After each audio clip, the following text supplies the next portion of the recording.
Yes guys, huyu ni Kendi Maina, mtetezi ya kila Mkenya. Na before subscribe hapo na ushare. Ninatetea haki ya ule mwanamke ambaye anaitwa Meren. Meren, nimesikiza story yake na ina uchungu sana. Kuona kwamba jamaa ameishi kutesa ule mwanamke for long na mwanamke akaamua kujiondoa kwanza, na kwa ile heshima tu aliitwa aende azike ule baba ya watoto yake, na akawa ameenda kuzika baba ya watoto yake kwa ile heshima, na lakini yako na bwana mwingine. Yeye alikuwa asha move on, na kwa hivyo yeye hakutaka kumwaga mchanga pale kwa sababu hana bwana wawili, hangekuwa tena zika bwana ex husband, vitu kama hizo, unaona.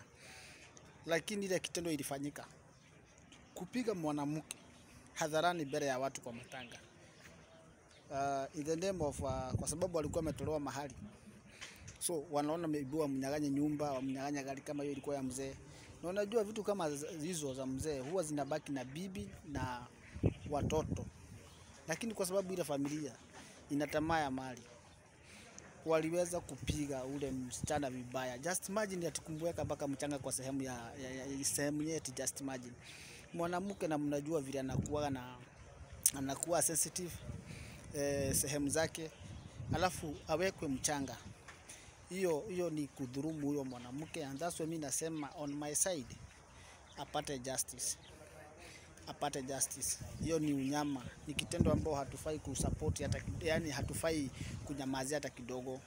Ya tunafaa kuliza sauti, huyo mwanamke apate justice yake, awache kujidharau, kwa sababu itabidi yake ajidharau. Asipopata justice yake itabidi ajidharau sana. Kuona ati wanaume walikuwa wanampiga vibaya sana na marungu, wanamrusha kwa shimo, ambaye jeneza already mwili iko ndani, alafu wanamtupa huko. Zaidi ya hivyo wanampiga wanawake wazima. Just imagine ati wanawake wenzake ndio wanaenda wanamtoa nguo na kumwagilia mchanga sehemu ya nyeti mpaka inajaa huko. Hiyo ni unyama na tabia mbaya sana ambao hatufai kusupport hata kidogo. Kwa hivyo ile kitu tunafaa kufanya ni kushare hii video kabisa, ndio serikali iweze kuchukua hatua, na iweze kusaidia huyu mwanamke, na sio tu huyu mwanamke, ndio iwe at least funzo kwa wengine ambao wanastafanya kitu kama hii, kwa sababu hii ni unyama na ukatili kabisa. Na mimi kama Kendi nimeona platform yangu lazima niongee kuhusu hii mambo, kwa sababu sio haki hata kidogo.